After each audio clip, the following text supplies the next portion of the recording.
No, this is not the latest in coronavirus protection gear. I'm back. So yes, it's been several months since you've seen me live. And I thought I'd give you a little update as to what's been happening over the last few months.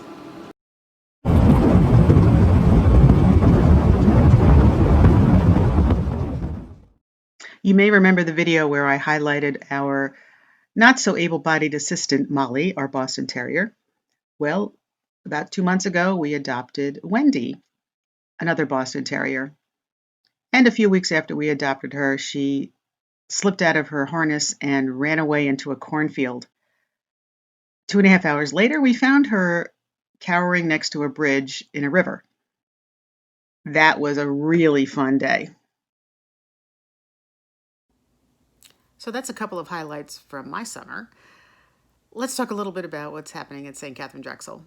I know many of you have not been coming back to Mass yet, and you've probably seen some things in the bulletin or in Katharine Connections, but I wanted to show you a few changes that have happened around our campus over the last few months. For the safety of those who attend daily Mass, we moved Mass to the church to allow for proper physical distancing. And here you can see all the folks that are sitting 6 feet apart from each other.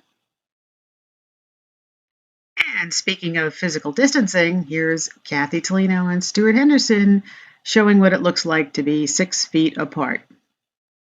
I definitely want to give a shout out to Stuart and Kathy. They have worked really hard over the past few months with all of the things associated with the pandemic. Kathy helped keep me sane and get everything organized when we were going back to Mass. And Stuart has been the backbone of Katharine Connections all these months. So great job, guys. And now on to a different topic. First, I want to play a little selection of some beautiful music from St. Katharine Drexel.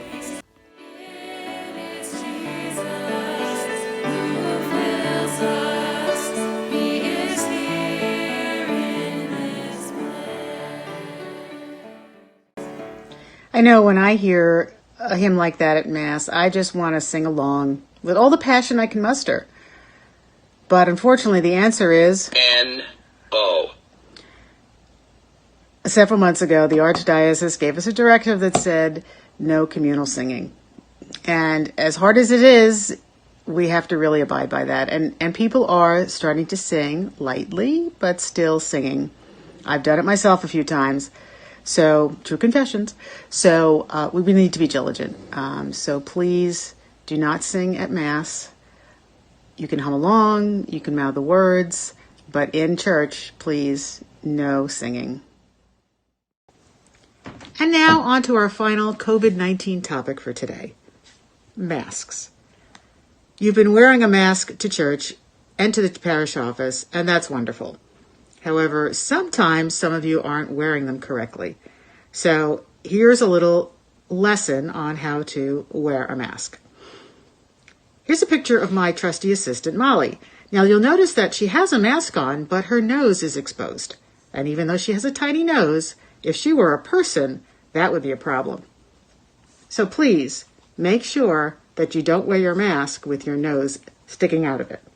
Make sure your nose is covered. Also, make sure that your chin is covered so that your mouth is covered as well. And you want to make sure it fits snugly on your face. Now, for those of you who wear glasses, as I do, I've discovered that if I just put the edge of the mask just underneath my glass frames, my eyeglasses do not fog up. That's just a free tip from me. So please continue to wear your mask at church, and please make sure you wear it the right way. Thank you. So thanks for your attention today. And remember, singing. No. Wearing a mask underneath your nose. No. And 10 points if you remember what store had the no button. I've joked around a little bit, but it is very serious that we keep our staff, our parishioners, our clergy safe. So please follow the directives about safe distancing, wearing masks, using hand sanitizer, and no singing. Okay, remember, wash your hands and stay 6 feet apart. I'm going to scoot off now. See you next time.